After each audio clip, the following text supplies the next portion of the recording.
September 1944, northeastern France.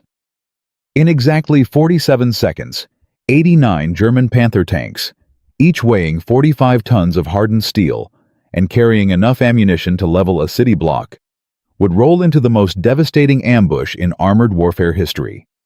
The German commanders sitting in their cupolas had absolutely no idea they were driving straight into a brilliantly designed killing zone that would turn their unstoppable counteroffensive into a burning graveyard of twisted metal and shattered dreams. Hey, if you're loving this deep dive into military history's most insane moments, smash that like button and subscribe.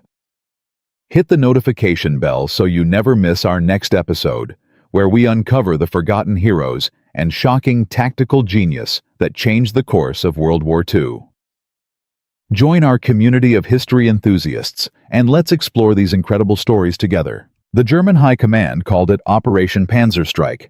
American historians would later call it the Battle of Aricourt. But to the exhausted tank crews of the U.S. 4th Armored Division, who survived those brutal 11 days in September 1944, it had a much simpler name. They called it the Turkey Shoot. Because that's exactly what it became when 300 of Hitler's newest, heaviest, most technologically advanced Panther tanks tried to crush what appeared to be an exposed, vulnerable, hopelessly overextended American spearhead stuck deep in enemy territory. The Germans lost nearly 300 armored vehicles in exchange for destroying less than 40 American tanks. It was a catastrophic defeat that stunned the entire German military establishment. And it all started because Adolf Hitler himself made one fatal, arrogant assumption. He looked at General George S. Patton's lightning-fast advance across France and genuinely believed the legendary American commander had finally made a suicidal tactical mistake. But here's the twist that the German generals never saw coming. Patton hadn't made a mistake at all. He had deliberately, intentionally, brilliantly positioned his forces in what appeared to be a vulnerable position for one very specific reason. He wanted the Germans to attack. He was begging them to come out of their defensive positions and fight him in the open field. Because Patton and his subordinate commander, Major General John S. Wood, had developed a revolutionary new approach to armored warfare that would completely shatter the traditional German understanding of tank combat. They had turned every supposed weakness into a devastating strength. And when the German panzers finally took the bait and launched their massive counteroffensive, they walked straight into a tactical masterpiece that would prove once and for all whose military doctrine was truly superior. Let me take you back to early September 1944, when the entire strategic situation on the Western Front was changing with unprecedented, almost unbelievable speed. Following the successful D-Day landings in Normandy 3 months earlier, the Allied armies had spent weeks grinding through the nightmare terrain of the Norman hedgerows. These ancient farming boundaries, thick earthen berms covered with centuries-old vegetation, created perfect natural defensive positions. Every field became a fortress. Every road became a killing zone. The German defenders made the Americans and British pay in blood for every single yard of muddy French farmland.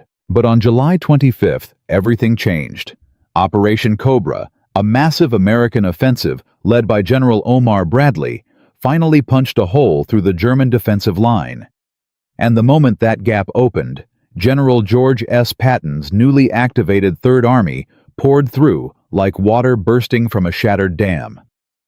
What followed was one of the most spectacular displays of mobile warfare in military history.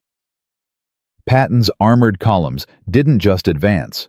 They exploded across the French countryside at speeds that military textbooks had previously declared impossible. They covered hundreds of miles in a matter of weeks, moving so fast they literally drove off the edges of their own operational maps. The German armies in France, already battered and demoralized from months of brutal fighting, simply disintegrated in the face of Patton's relentless pursuit. Entire divisions surrendered without firing a shot. Supply depots were captured intact. Strategic bridges were seized before German engineers could demolish them. By early September, Patton's Third Army had crossed the Meuse River, then the Moselle River, pushing deep into the Lorraine region of northeastern France. They were now less than 100 miles from the German border itself, but this incredible speed created an equally incredible problem. The faster Patton moved, the further he stretched his supply lines. And in the brutal mathematics of military logistics, distance equals vulnerability. Every gallon of gasoline, every artillery shell, every box of ammunition had to be trucked hundreds of miles from the supply depots on the Normandy coast all the way to the rapidly advancing front lines. The famous Red Ball Express, a massive convoy system operated primarily by African-American quartermaster units, worked around the clock in a heroic effort to keep Patton's tanks fueled and his guns firing. But even their superhuman efforts couldn't keep pace with Patton's insatiable appetite for fuel and ammunition. By mid-September, the Third Army was quite literally running on fumes. Tank platoons were halting in the middle of advances because they had completely exhausted their fuel supplies. Artillery batteries were rationing shells. The entire offensive was grinding to a halt, not because of German resistance, but because of simple logistical reality. And, at the very tip of Patton's spearhead, at the absolute furthest point of the American advance, sat the 4th Armored Division, commanded by Major General John S. Wood. Wood was a fascinating character, a brilliant but difficult cavalry officer, who had spent his entire career thinking about the future of mechanized warfare. His men called him Tiger Jack because of his aggressive, relentless tactical style. Wood absolutely hated defensive warfare. He hated sitting still. He hated waiting for orders. He believed that armored divisions should operate like cavalry raiders from the Old West, striking deep into enemy territory, bypassing strong points, creating chaos and confusion in the enemy's rear areas. Wood frequently clashed with his superiors because he would rather ask for forgiveness than permission. He commanded from the front lines rather than a safe headquarters in the rear. And he shared Patton's absolute obsession with speed and mobility. Under Wood's aggressive leadership, the 4th Armored Division had pushed further and faster than any other unit in the entire Allied Army. By September 15th, they had crossed the Moselle River near the small French town of Aricourt and established a bridgehead on the eastern bank. But in doing so, they had completely outrun the rest of the Third Army. The infantry divisions that were supposed to protect their flanks were still miles behind, struggling to catch up. The supply trucks were running in a constant shuttle back and forth, burning precious fuel to deliver more fuel. The 4th Armored Division was sitting at the end of an incredibly long, incredibly fragile supply line that stretched all the way back to the beaches of Normandy, more than 300 miles away. Even worse, their rapid advance had created massive gaps on both their northern and southern flanks. They were sticking out into enemy territory like an exposed finger, completely isolated with German forces on 3 sides. From a classical military perspective, it looked like a disaster waiting to happen. Any competent enemy commander, looking at the situation on a map, would immediately recognize it as an opportunity. The 4th Armored Division appeared to be vulnerable, overextended, and ripe for destruction. And that's exactly what the German High Command thought when they saw the American positions around Aricourt. Deep inside his fortified command bunker, Adolf Hitler stared at the operational maps of the Western Front with growing excitement. For months, the German dictator had watched in helpless frustration as his armies retreated across France. The supposedly invincible Wehrmacht had been routed, humiliated, driven back in disorder. But now, looking at the current tactical situation, Hitler saw something he hadn't seen in a very long time. He saw an opportunity. He saw a chance to strike back, to bloody the Americans, to prove that the German army was still a force to be feared. The German generals agreed. They looked at Patton's exposed position and came to a unanimous conclusion. The legendary American commander had finally made a catastrophic mistake.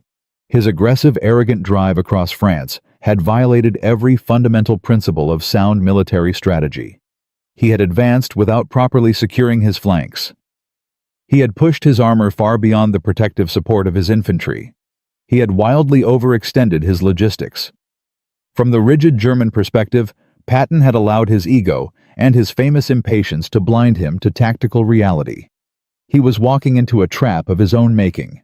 Hitler immediately ordered a massive armored counteroffensive designed to exploit this perceived American blunder. The plan was brutally simple.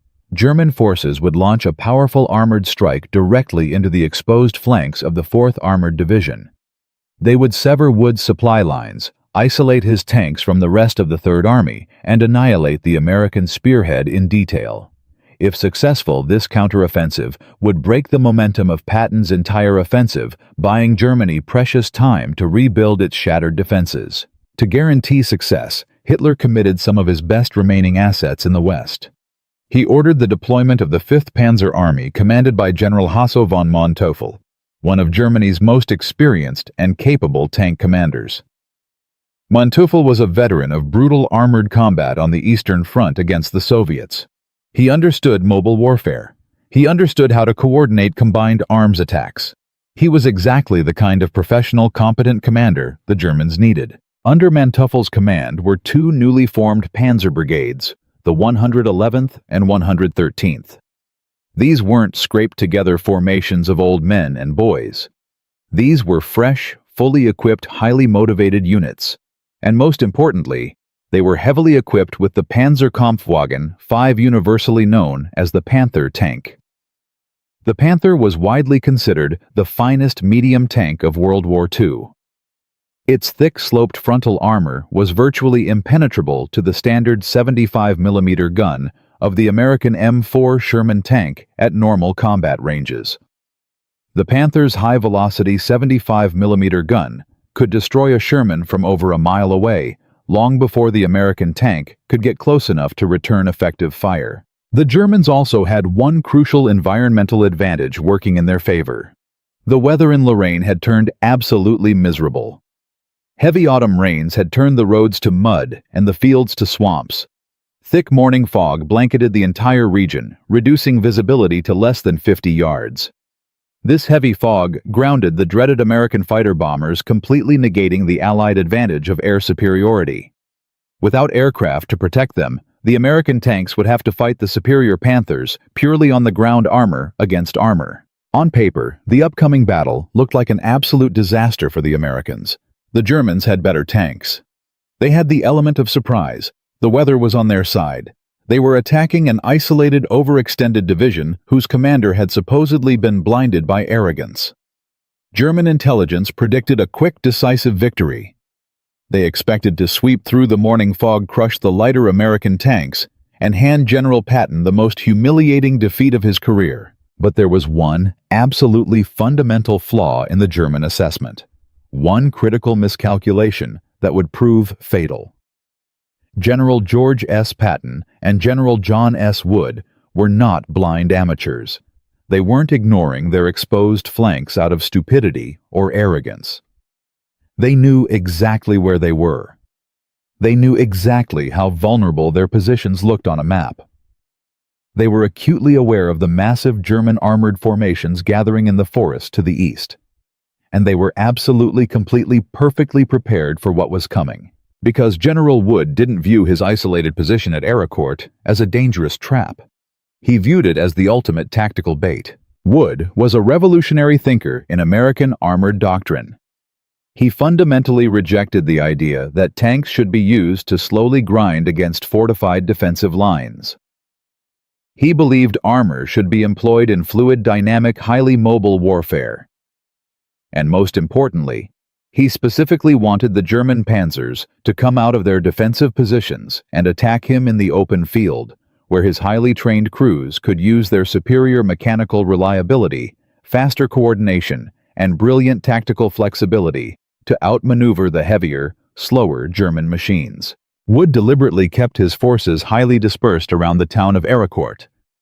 He didn't order his men to dig deep trenches or construct static defensive lines, which would only make them sitting targets for the heavy German guns. Instead, he prepared what military historians would later call an elastic mobile defense. He positioned his reliable Sherman tanks, his incredibly fast M18 Hellcat tank destroyers, and his mechanized infantry in concealed, mutually supporting positions, hidden among the rolling hills and thick morning fog. Each unit knew exactly where the others were positioned. Each commander had clear radio communication. Each crew understood their role in the coming battle. But Wood's defensive preparation went far beyond just positioning his tanks cleverly. He had a secret weapon that the rigid German military structure fundamentally underestimated: the incredible flexibility and devastating speed of American artillery. Through a highly sophisticated network of forward observers equipped with portable radios, any American tank commander or infantry lieutenant could instantly call down a massive concentrated barrage from multiple artillery battalions simultaneously. They could drop a devastating wall of high explosives on exact coordinates within minutes. This was a revolutionary capability that the Germans simply didn't possess. German artillery units operated independently, required lengthy approval processes, and lacked the sophisticated radio networks that made American fire support so terrifyingly effective. When an American commander on the ground spotted enemy armor concentrations, he could have shells falling on that position before the German tanks even realized they'd been observed. The American commanders also understood something profound about the mechanical differences between their tanks and the German Panthers. Yes, the Panther had superior armor and a more powerful gun, but it also had critical weaknesses. The Panther was mechanically unreliable, prone to transmission failures and engine problems. It had incredibly slow manual turret traverse speeds, meaning it took precious seconds to swing the main gun from one target to another. And critically, most German tanks lacked the sophisticated radio equipment that was standard in every single American vehicle. By contrast, the American M4 Sherman tanks and the M18 Hellcat tank destroyers were highly reliable machines that could operate for days without mechanical failure. They featured powered turrets that could snap to a new target in seconds, and they possessed excellent radios that allowed every single vehicle to communicate, adapt, and coordinate instantly. This communication advantage would prove absolutely devastating in the chaotic fog-shrouded environment of the coming battle. The M18 Hellcat deserves special mention because it represented a completely different philosophy of armored warfare. American engineers had deliberately stripped away heavy armor to maximize speed and acceleration. The Hellcat could reach speeds of 50 miles per hour, making it the fastest tracked vehicle of the entire war. Armed with a high-velocity 76mm gun, Hellcat crews were trained in shoot-and-scoot tactics.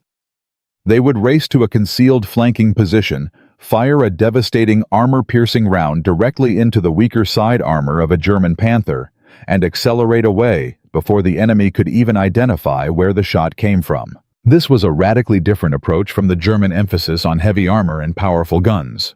The Americans had chosen mobility and coordination over raw firepower. They had chosen flexibility over rigid tactical doctrine, and they were about to prove that in modern mechanized warfare, speed and communication could defeat superior armor. As the cold morning of September 18, 1944, dawned over the foggy landscape of Lorraine, the heavy metallic engines of hundreds of German Panther tanks roared to life. The massive panzer brigades began their rumbling advance, moving through the thick morning mist with complete confidence. The German tank commanders sat in their cupolas, convinced they were executing a brilliant surprise attack. They believed they were about to slice through the vulnerable American flank and deliver a crushing, humiliating defeat to the overconfident General Patton. The lead elements of the 111th Panzer Brigade approached the town of Luneville just south of Aricourt. The German commanders peered through their vision blocks, straining to see through the thick fog that reduced visibility to less than 50 yards. They expected to find chaos. They expected to find panicked American supply trucks and terrified infantry fleeing in disorder. They expected easy targets and quick victory. Instead, as the heavy German Panthers lumbered forward into the open fields, the surrounding hills suddenly erupted in a terrifying storm of coordinated, highly accurate, armor-piercing fire. General Wood's 4th Armored Division was waiting for them. The trap had been sprung, and the Germans had driven straight into it with their eyes wide open. The opening minutes of the Battle of Aricourt shattered every German assumption about American tactical capability. The Panthers, advancing blindly through the fog, immediately began taking devastating hits from multiple directions. American Sherman tanks carefully hidden behind stone farmhouses and positioned hull down behind small hills held their fire with absolute discipline until the German tanks were at close range. Then they fired concentrated volleys aimed specifically at the weaker side and rear armor of the Panthers. The American gunners didn't waste ammunition trying to penetrate the thick frontal armor of the German tanks. They had been trained to maneuver to flank to find the weak points. A Sherman would score a hit, and then instantly throw its engines into reverse, disappearing back into the thick fog before the slow-turning turret of the Panther could even acquire the target. It was fluid, chaotic, highly mobile combat that the rigid German tactical doctrine had never prepared them for. The M18 Hellcats were even more devastating. These lightning-fast tank destroyers raced across the battlefield at speeds the heavy Panthers couldn't match. They would appear suddenly from an unexpected angle, fire a high-velocity 76mm round into the side of a German tank, and vanish before the Germans could react. The Panther crews trained to fight in methodical, organized formations were completely overwhelmed by this aggressive, unpredictable American approach. Within hours, the German offensive had lost all coherence.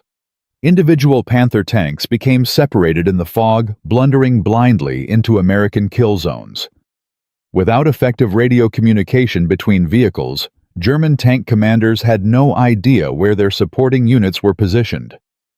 They couldn't coordinate their movements. They couldn't call for help. They were fighting blind, while the Americans with their superior radio networks maintained perfect situational awareness. But the American tanks weren't fighting alone.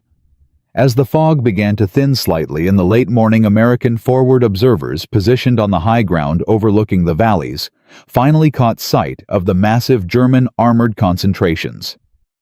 Using their portable radios, these highly trained observers instantly contacted the fire direction centers of multiple artillery battalions located miles behind the front lines. The response was instantaneous and apocalyptic. Within 3 minutes of a radio call, the sky above the German panzers filled with the terrifying rushing scream of incoming shells. The American artillery batteries fired with an intensity and mathematical precision that left the German commanders absolutely stunned. They dropped massive continuous barrages of high explosive and white phosphorus shells directly onto the advancing German columns. The heavy, relentless artillery fire shattered the optics of the Panther tanks, completely destroyed the lighter supply vehicles, and violently separated the German armored spearheads from their vital infantry support.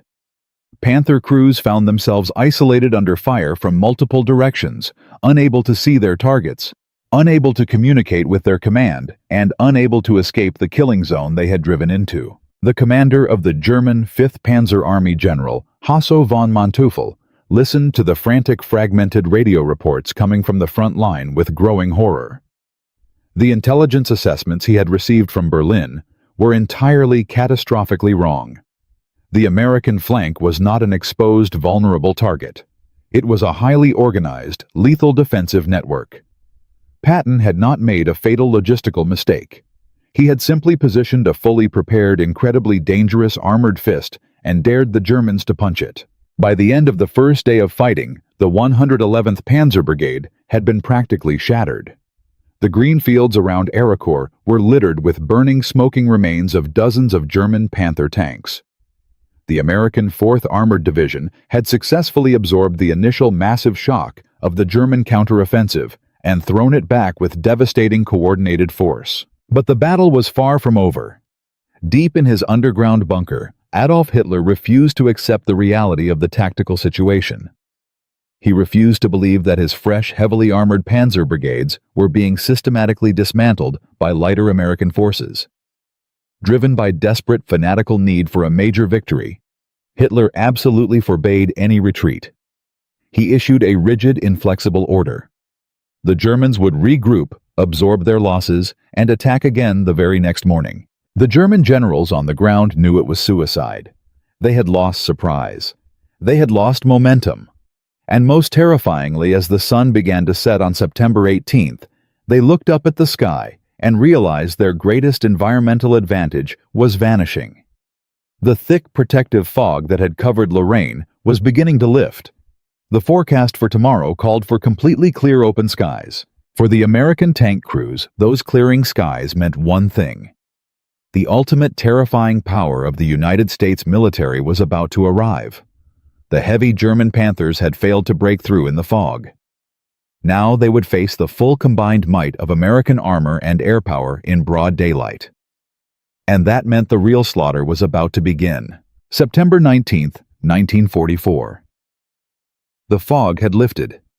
The sky over Ericourt was a brilliant, merciless blue.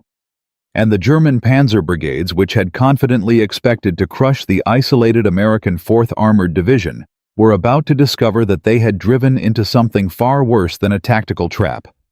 They had entered a killing zone, where American combined arms warfare would demonstrate its absolute terrifying superiority. But before we witness the complete destruction of Hitler's armored counteroffensive, let's understand exactly what had happened in the first 24 hours. General Wood's 4th Armored Division, supposedly overextended and vulnerable, had absorbed a massive German attack in the fog and thrown it back with devastating losses. The 111th Panzer Brigade was shattered. Dozens of supposedly invincible Panther tanks lay burning in the fields around Ericourt. The Germans had lost the element of surprise. They had lost their momentum. And now they were about to lose their one environmental advantage. The protective fog was gone. And with those clear skies came the ultimate weapon in General George S. Patton's arsenal: American air power. Deep in the German command bunkers, the realization was setting in. The intelligence assessments from Berlin had been catastrophically, fatally wrong. This wasn't an exposed American flank, ripe for exploitation. This was a fully prepared, brilliantly coordinated defensive network backed by overwhelming firepower. General Hasso von Manteuffel, commander of the 5th Panzer Army, stared at the casualty reports with growing horror. In a single day of fighting, his fresh panzer brigades had suffered losses that would normally take weeks of sustained combat to accumulate. And Adolf Hitler's response to this tactical disaster: attack again. Immediately. No retreat, no regrouping. Just throw more armor into the meat grinder. The German commanders on the ground knew it was suicide, but orders were orders. As dawn broke on September 19th, the surviving Panthers of the 111th and 113th Panzer Brigades formed up for another assault. Their commanders looked up at the clear sky with absolute dread. Without fog to hide their movements, they would be completely exposed, completely vulnerable, completely doomed. General George S. Patton commanded more than just tanks and artillery. He controlled a revolutionary integrated combat system that military historians would later recognize as the birth of modern combined arms warfare. And the most devastating component of that system was the 19th Tactical Air Command, led by Brigadier General Otto P. Wayland. Patton and Wayland had created something unprecedented in military history: a perfect fusion of ground and air forces operating as a single coordinated machine. Unlike traditional military structures, where the Army and Air Force operated as separate competing entities, Patton had embedded highly trained air liaison officers directly into his leading combat units. These forward air controllers sat inside Sherman tanks equipped with specialized VHF radios. They could see the battlefield from ground level and communicate instantly with the squadrons of fighter bombers circling overhead. When the fog lifted on September 19th, these controllers looked up through their tank hatches and made contact with massive formations of Republic P-47 Thunderbolts waiting above the clouds. The P-47 Thunderbolt was a beast of an aircraft, heavily armored, incredibly rugged, powered by a massive radial engine that could absorb tremendous punishment and keep flying. The pilots affectionately called it the Jug because of its barrel-shaped fuselage. But there was nothing affectionate about what it could do to ground targets. Each Thunderbolt carried 8.50 caliber heavy machine guns, high-velocity rockets, and 500-pound bombs. It was essentially a flying arsenal specifically designed for one purpose: destroying enemy armor. As the German panzer brigades began their second assault, attempting to regroup and push through the American lines, the Thunderbolts descended from the clear morning sky like mechanical birds of prey. The air controllers on the ground, guided them directly onto the German armored columns with pinpoint precision. The results were absolutely catastrophic. The P-47s fired volleys of high-velocity rockets directly into the thin top armor of the Panthers, the one area where the German tanks were genuinely vulnerable. Massive explosions ripped through the cramped crew compartments. Turrets were blown completely off their ring mounts. Ammunition stores detonated in spectacular fireballs. The fighter bombers dropped heavy bombs on German supply trucks, fuel tankers, and ammunition carriers. They strafed infantry positions with devastating .50 caliber fire. The German formations, already battered and disorganized from the previous day's ground combat, were completely paralyzed by this relentless assault from above. Panther crews abandoned their disabled vehicles and ran for cover in the tree lines. Officers lost all contact with their units. The carefully planned German counteroffensive dissolved into chaos and panic. But General John S. Wood wasn't content to simply defend. He recognized instantly that the Germans were stunned, confused, and completely off balance. This was the moment to transition from defense to aggressive counterattack. Wood unleashed his armored battalions across the entire sector. American Sherman tanks and M18 Hellcat tank destroyers surged forward using their superior speed and mechanical reliability to aggressively outflank the heavy, slow-turning German positions. The tactical coordination between American tanks on the ground and fighter bombers in the sky was flawless. It was a terrifying display of what modern warfare had become. When an American tank platoon encountered a heavily fortified German defensive position, they didn't waste time launching costly frontal assaults. They simply marked the position with colored smoke grenades and radioed for air support. Within minutes, thunderbolts would dive on the target and obliterate it with rockets and bombs. Then the American armor would roll forward through the smoking wreckage.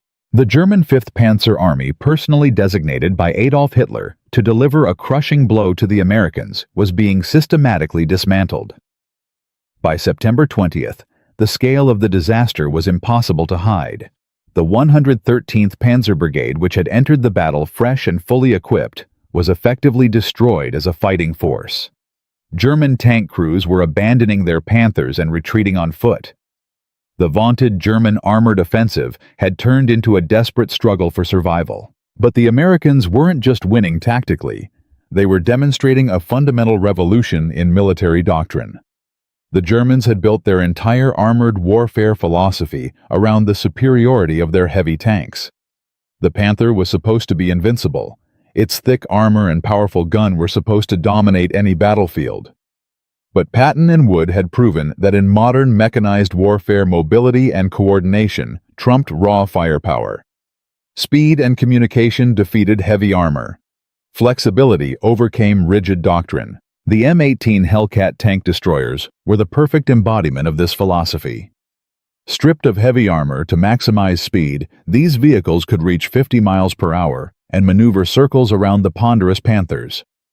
Hellcat crews would race to flanking positions, fire devastating shots into the weaker side armor of German tanks, and disappear before the enemy could react. They were hunting wolves against lumbering bears, and the bears were dying. The American artillery added another layer of devastation. Through their sophisticated radio networks, forward observers could call down concentrated fire from multiple battalions simultaneously. German armor concentrations would be identified, coordinates transmitted, and within 3 minutes, massive barrages of high-explosive shells would rain down with mathematical precision. The Germans had nothing equivalent. Their artillery operated independently, required lengthy approval chains, and lacked the communication systems that made American fire support so terrifyingly effective. By September 25th, the Battle of Araucourt had evolved into a one-sided slaughter. German commanders were desperately requesting permission to withdraw and consolidate their shattered forces. But Hitler refused.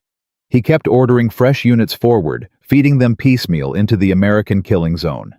The 15th Panzer Grenadier Division was committed to the battle, then elements of the 11th Panzer Division. Each new German formation met the same fate. Overwhelming American firepower from ground and air. Brilliant tactical coordination. Relentless aggressive maneuvering. The final major German assault came on September 29th. One last desperate attempt to salvage something from the catastrophic offensive. The Germans assembled their remaining armor for a coordinated attack on multiple American positions simultaneously. But General Wood and his commanders were ready. They had spent 11 days perfecting their defensive tactics. Their crews knew every hill, every tree line, every kill zone in the Aricourt sector. When the Germans attacked, they drove straight into pre-planned ambushes, backed by overwhelming artillery support and devastating airstrikes. The slaughter was absolute. Within hours, the German assault collapsed completely. Burning Panthers littered the battlefield. German infantry surrendered in large groups. The 5th Panzer Army. Hitler's instrument for crushing Patton's overextended spearhead had been utterly destroyed. The final casualty figures told the story with brutal clarity. The Germans had lost nearly 300 tanks and assault guns. Thousands of soldiers killed, wounded, or captured. Multiple divisions rendered combat ineffective. In stark contrast, the American 4th Armored Division had lost fewer than 40 operational vehicles. Their casualties were measured in dozens rather than thousands.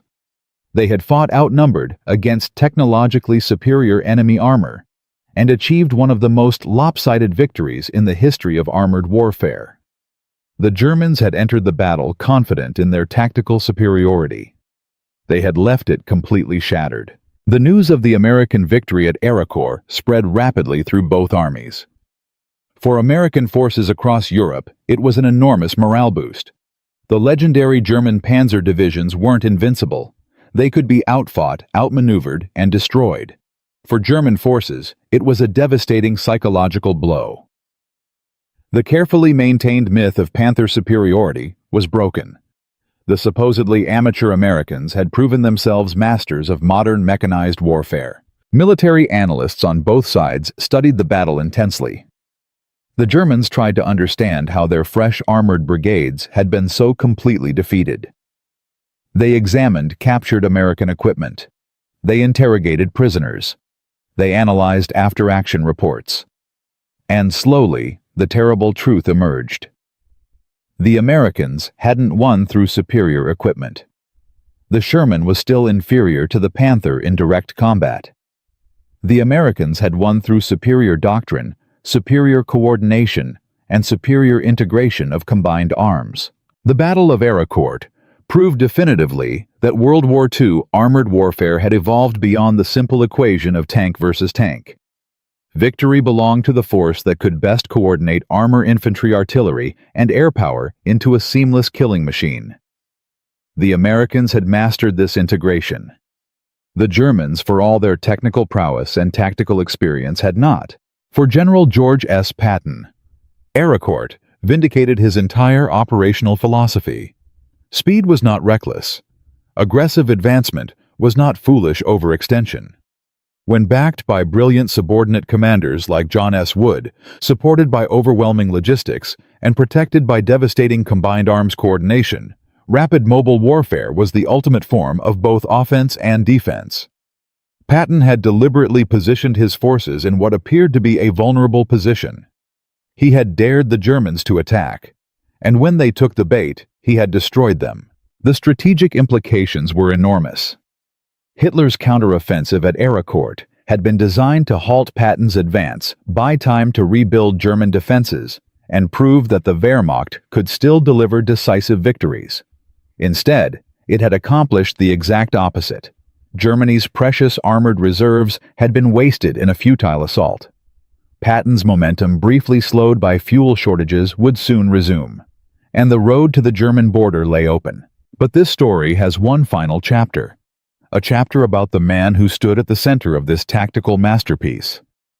What happened to General John S. Wood, the brilliant but difficult commander who turned Aricourt into a graveyard for German armor? What became of his revolutionary ideas about mobile warfare? And what lessons did military forces around the world learn from those 11 days in September 1944, when American combined arms doctrine came of age? The answers might surprise you. From a cavalry officer with a reputation for being difficult and aggressive to the architect of one of the most devastating defensive victories in armored warfare history, General John S. Wood proved that speed and coordination could defeat superior firepower. His 4th Armored Division had destroyed nearly 300 German tanks while losing fewer than 40 of their own. The Battle of Aricourt had demonstrated American combined arms superiority beyond any doubt. But here's the twist that almost nobody knows. The man who created this tactical masterpiece, the brilliant commander who turned Patton's fatal mistake into Germany's catastrophe, never received the recognition he deserved.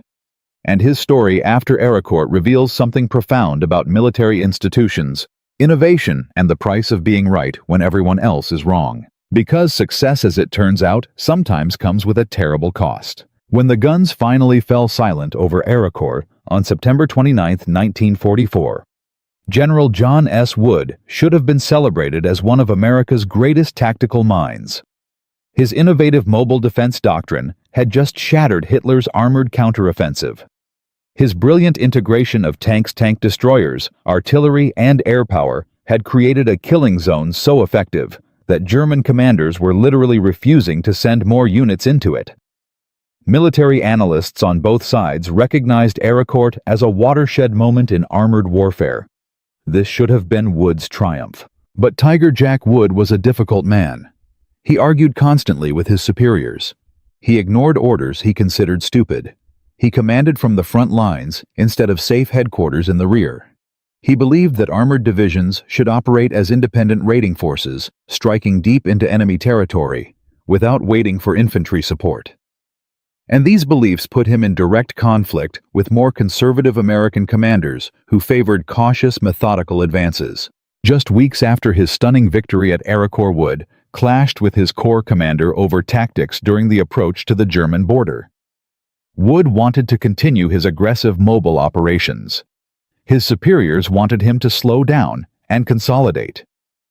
The argument became heated. Wood was relieved of command of the 4th Armored Division in December 1944, just 3 months after his greatest tactical achievement. He spent the rest of the war in staff positions, watching from the sidelines as other commanders led his division. The man who had proven that American armored doctrine could defeat the best the Germans had to offer was pushed aside because he refused to conform. Wood retired from the Army in 1946, bitter and largely forgotten. He died in 1969 at age 74, having spent his final years watching the military he loved adopt many of the tactical innovations he had championed without ever acknowledging his contributions. History remembered Patton as the great armored commander of World War II. Wood, the brilliant tactician who actually executed many of Patton's most successful operations, faded into obscurity. But the other men of Aricourt had different fates. The tank crews and artillery observers who executed Wood's defensive masterpiece went home as part of the victorious 4th Armored Division. Many received Bronze Stars and Silver Stars for their actions in those 11 days of brutal fighting. The division itself earned a Distinguished Unit Citation. These young Americans, many of them draftees with no prior military experience, had outfought elite German panzer troops and proved that American fighting men could master the most complex form of modern warfare. General Hasso von Manteuffel, the German commander whose 5th Panzer Army was destroyed at Aricourt, survived the war and later wrote extensively about his experiences. In his memoirs, he acknowledged the tactical brilliance of the American defense and admitted that German intelligence had completely underestimated American combined arms capabilities. The Panthers, he noted, were excellent tanks. But excellent tanks without adequate infantry support, artillery coordination, or air cover were just expensive targets. The real legacy of Aricourt wasn't in medals or promotions.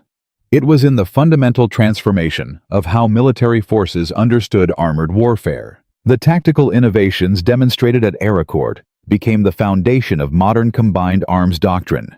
The seamless integration of armor, infantry, artillery, and air power that Wood and Wayland perfected became the standard template for American military operations. During the Korean War, American forces used similar tactics to devastating effect against North Korean and Chinese armor. In the Vietnam War, armed helicopters replaced P-47 Thunderbolts, but the principle remained the same: ground forces and air support, operating as a single coordinated system. The Israelis studied Aerocourt intensely and incorporated its lessons into their armored doctrine. During the Six-Day War in 1967, Israeli tank crews used mobile defense tactics remarkably similar to Wood's methods to defeat superior numbers of Soviet-supplied Arab armor. They emphasized speed coordination and aggressive counterattacks over static defensive positions. The results were devastatingly effective. The Soviet military, despite being on the winning side of World War II, recognized that their armored tactics were outdated compared to American methods. They spent decades studying Western combined arms doctrine and developing their own versions of the coordination systems that made Aerocourt possible. By the 1980s, Soviet tactical manuals included case studies of American operations in France, including detailed analysis of the 4th Armored Division's defensive victory. Even today, American armored units train using scenarios directly derived from the Battle of Aerocourt. The basic tactical problem remains relevant. How does a lighter, more mobile force defeat heavier, more powerful enemy armor? The answer developed in those foggy fields of Lorraine in September 1944 still applies. Superior coordination, better communication, aggressive use of combined arms. These principles have proven timeless. The M18 Hellcat tank destroyer, which performed so brilliantly at Aerocourt, established a design philosophy that continues today. Modern armored forces still build specialized tank destroyers that sacrifice heavy armor for speed and firepower. The concept of rapid mobile anti-tank platforms owes its existence to the success of the Hellcat crews, who raced through the morning fog around Aerocourt, destroying Panthers with hit-and-run tactics. Military historians estimate that the tactical innovations proven at Aerocourt shortened the war in Europe by weeks, possibly months. By demonstrating that German armored forces could be decisively defeated in the field, Aerocourt destroyed Hitler's last hope of stabilizing the Western Front through counteroffensive action. The psychological impact was enormous. German commanders became increasingly defensive and cautious, unwilling to risk their precious remaining panzer divisions in offensive operations that might end in similar disasters. But the biggest lesson wasn't about technology or tactics. It was about innovation itself. The Battle of Aerocourt proved something that military institutions constantly forget. The best ideas often come from difficult, unconventional people who refuse to accept traditional wisdom. John S. Wood was court-martialed twice early in his career for insubordination. He was nearly cashiered out of the Army multiple times for arguing with superiors. He was exactly the kind of officer that rigid military bureaucracies try to eliminate. But he was also brilliant. His understanding of mobile armored warfare was years ahead of his contemporaries. His willingness to experiment, to try unconventional tactics, to trust his subordinates, and give them freedom to adapt on the battlefield created the conditions for tactical masterpieces like Aerocourt. The same qualities that made him difficult to work with made him an exceptional combat commander. History is full of similar examples. Billy Mitchell, the American air power pioneer, was court-martialed for his aggressive advocacy of strategic bombing. He was proven right, but only after being forced out of the service. John Boyd, the fighter pilot who revolutionized air combat tactics and strategic theory, spent his entire career fighting Pentagon bureaucracy and never rose above the rank of colonel. These men were right. They were also impossible to work with, and the military punished them for it. This pattern repeats constantly. Institutional resistance to innovation is one of the most consistent features of military organizations throughout history.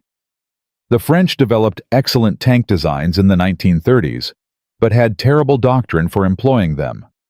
The Germans developed the Panther tank, but failed to develop the logistics and combined arms coordination needed to use it effectively. The British pioneered radar technology, but initially rejected proposals for fighter control systems that would make radar tactically useful. In every case, the problem wasn't technological. It was institutional. Large bureaucratic organizations naturally resist change, especially change proposed by difficult subordinates who challenge established hierarchies. The same hierarchical structure that makes armies effective in executing orders makes them terrible at adapting to new realities. And there's one final detail about Aracourt that most people don't know. A detail that ties the entire story together in an unexpected way. In 1974, 5 years after John S. Wood's death, the U.S. Army opened a new facility at Fort Knox, Kentucky, dedicated to training armor officers in advanced tactics. The facility included a detailed terrain model of the Aracourt battlefield, used to teach young officers how Wood's 4th Armored Division had executed their mobile defense. Students studied the positioning of American units, the coordination with artillery and air support, the aggressive counterattacks that turned defense into offense. But here's the twist. The training scenarios explicitly avoided mentioning Wood by name. The official curriculum credited the victory to 4th Armored Division leadership and superior American combined arms doctrine.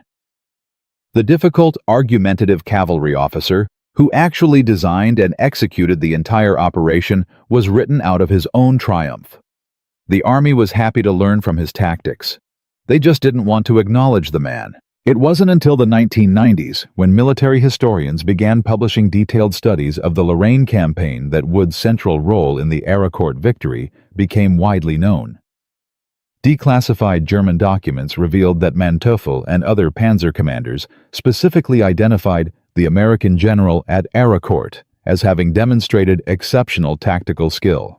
American unit records showed clearly that the defensive dispositions, the coordination procedures, and the aggressive counterattack doctrine all originated with Wood himself. The man the Army tried to forget had been recognized by his enemies as a tactical genius.